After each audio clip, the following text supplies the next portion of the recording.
마라나타, 여행자는 요구하고 순례자는 감사한다.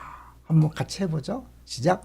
여행자는 요구하고 순례자는 감사한다. 이제 오늘 제목을요. 진정한 경건은 예배당 안의 감정이 아니라 거리의 정이다. 굉장히 많이 적어놨지만 다 하진 않을 거예요.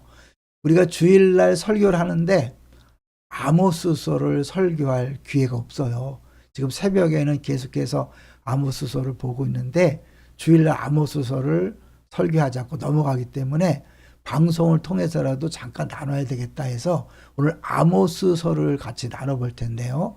마치 오늘 새벽에 제가 설교하면서 아모스 2장 9절부터 11절을 본문으로 설교를 했죠. 그러면서 기억이 중요하다 그랬는데 더 중요한 건 뭐냐면 그 당시에 그 이스라엘 백성들이 자기들이 신앙생활을 잘한다고 생각했어요.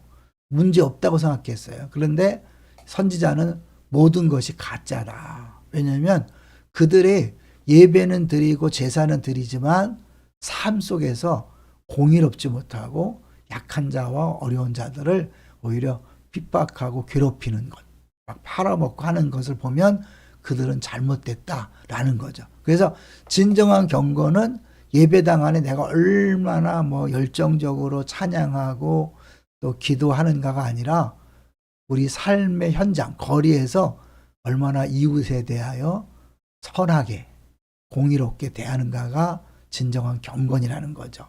그래서 진짜 예배는 주일의 감정이 아니라 월요일의 공의로 증명된다. 이 내용이 사실은 이제 아모스의 핵심이죠.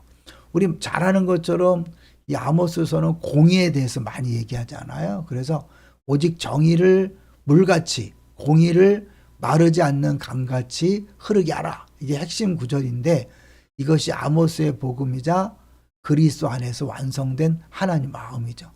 그들에게 아무리 공의를 외쳐도 그들은 결국 돌아오지 않았고 망했잖아요.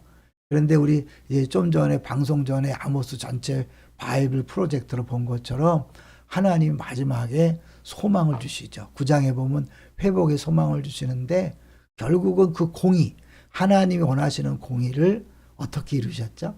네, 십자가 위에서 하나님이 자기 아들에게 모든 진노를 쏟아 부으심으로 하나님 원하시는 공의를 만족시키고 다시 우리를 언약 백성으로 삼아준다. 그런 내용이죠. 그래서 하나님은 공의로우시다가 1차적인 메시지라면 하나님은 기억을 요구하신다. 회복을 약속하신다. 그래서 그 기억에 보면 하나님이 애굽에서 건져내셔서 가나안 땅을 주신 것을 기억해라. 또 아모리 족속을 다 쳐부수고 그들을 물리친 것을 기억해라. 또 선지자와 나시린을 세워준 것을 기억해라. 왜냐하면 이 기억이 그들을 온전한 믿음의 사람으로 만들 수 있다는 거죠. 그래서 보면요. 기억은 행동으로 이어진다. 하나님을 기억하는 사람은 감사로 일한다. 공의로 관계한다. 사랑으로 헌신한다.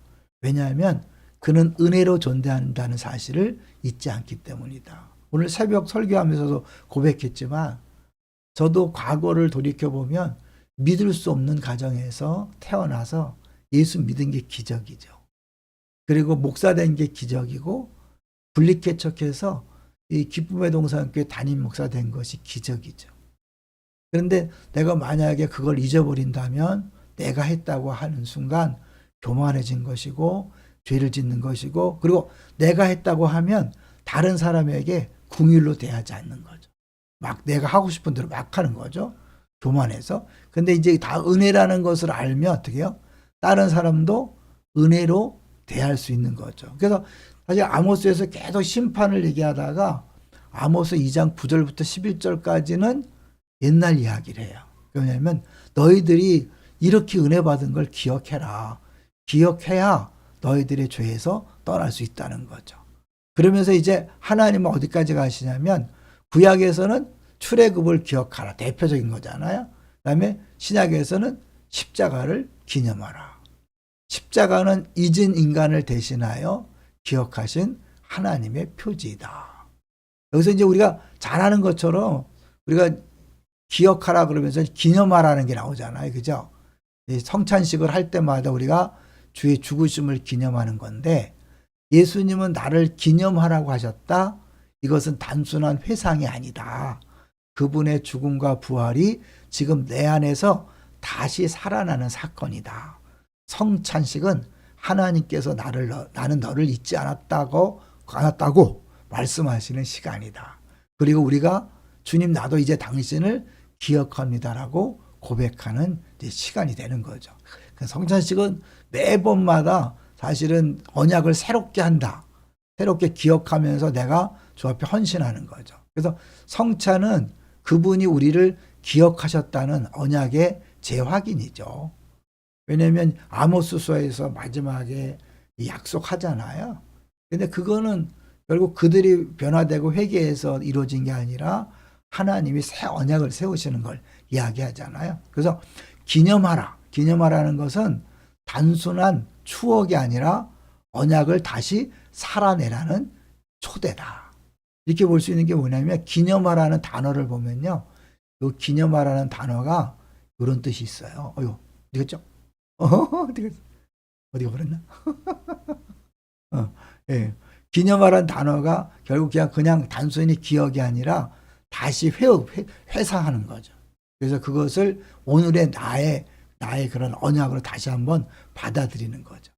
과거의 십자가 사건이 현재적으로 다시 우리 안에서 실현되라고 명령하신 겁니다. 그러니까 우리가 성찬식이 그래서 은혜가 되는 거죠.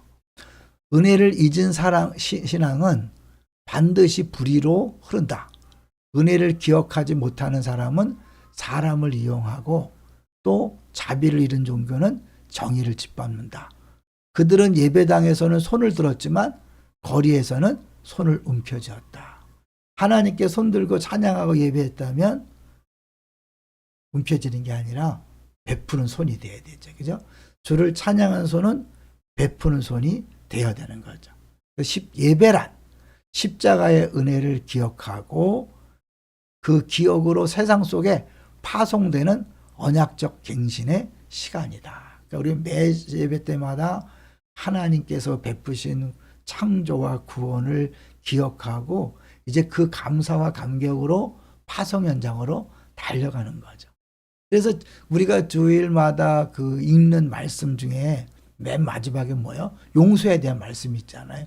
네가 죄를 용서하면 용서가 되고 용서하지 않으면 그때 남는다. 파송 현장에서 해야 될 가장 큰 일이 용서죠. 왜냐하면 하나님이 우리를 용서해 준 것이 십자가잖아요. 그리고 성찬식이요. 예배란 자체가 그것을 기뻐하고 감사하는 것이니까 거기서 은혜를 받았다면 그 은혜를 가지고 집에 가서 남편을 용서하고 아내를 용서하고 부모를 용서하고 자녀를 용서하고 또 내게 죄 지은 자를 용서하는 거죠. 어렵죠. 어렵지만 그 부분에 대해서 어려움을 느끼는 것만큼 하나님이 나를 용서하는 것이 얼마나 큰가를 알아가는 거죠.